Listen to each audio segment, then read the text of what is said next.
Serikali ya Jamhuri ya Muungano wa Tanzania inaendelea kutekeleza mradi wa ujenzi wa vivuko majini hapa Mwanza Ziwa Victoria. Meli hizi zinakadiriwa kubeba watu 200 na tani 10 za mizigo katika meli moja. Hebu ungana na mimi MOL TV Updates ili uweze kupata habari moto jinsi inavyoendelea hapa Mwanza. Asante sana. Karibu tuungane ili tuweze kusikiliza kinachojiri. Asante sana.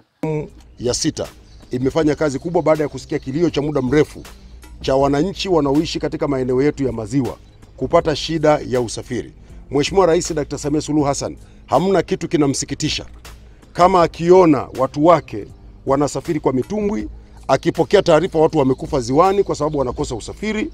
Zile picha zinamuumiza sana. Na nataka niwaambieni, kuna picha moja hivi ya wanafunzi wanakwenda shuleni wanasindikizana kwa mtumbwi. Imemgusa sana Mheshimiwa Rais.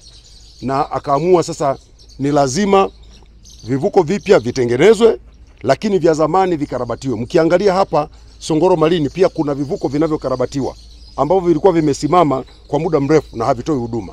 Vinakarabatiwa virejee kwa sababu tunataka kutoa suluhisho la usafiri katika maeneo ya maziwa yetu. Kuna uchumi mkubwa sana katika maeneo haya na kuna watu wengi wanaishi visiwani wanahitaji usafiri.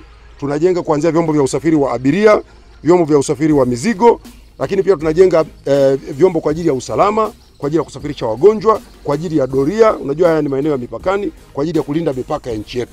Kwa kazi kubwa inafanyika kwenye maeneo haya na inakwenda vizuri. Mimi kwa jina naitwa Meja Songoro, ni mkurugenzi mkuu wa kampuni ya Songoro Marine.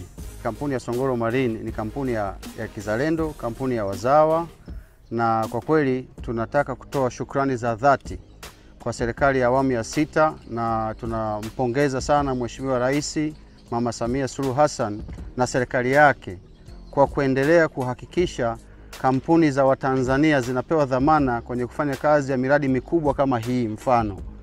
Kwa kweli hili ni jambo la kujivunia sana na sisi tumejipanga kikamilifu kuhakikisha kwamba hivi vivuko vinakamilika kabla mwaka huu wa Septemba haijaisha ili viweze kwenda kwenye sehemu husika na kutoa huduma.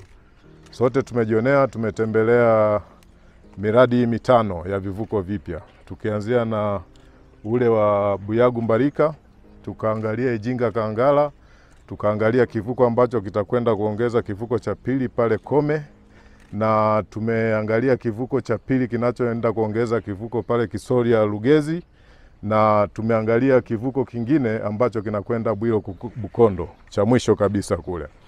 Kwa hiyo nawakaribisha na ni utekelezaji kama nilivyosema awamu ya 6. Tunaendelea kupiga mwingi na gharama ya ujenzi wa vivuko hivi vyote kwa ujumla ni bilioni 18 za Kitanzania, bilioni 18.6 pamoja na US dola milioni 3.7 ambazo ukizijumlisha kwa pamoja kwenye ujumla tunakuwa tunajenga hivi vivuko karibu kwa bilioni 28. Kwa hiyo bilioni 28 imewekwa hapa na ni matarajio yetu miradi hii yote kulingana na vipaumbele vyake itakamilika ifikapo mwezi wa 9 mwaka huu. Na itakwenda kwenye maeneo ambayo tumesema yatakwenda kutoa huduma, na katika yale maeneo tayari pia serikali ya awamu ya 6 tunatekeleza kupitia Wizara ya Ujenzi na TEMESA ujenzi wa miundombinu yake. Hivi vivuko vinapokwenda kuna miundombinu ambayo inatumika kwa ajili ya kuviendesha, maeneo ya kupaki. Kwa hiyo maeneo yote ambayo tumeyataja kuna wakandarasi wako site wanaendelea na ujenzi wa hiyo miundombinu. Kwa hiyo vitakaposhuka vinakwenda moja kwa moja kuanza kutoa huduma kwa wananchi.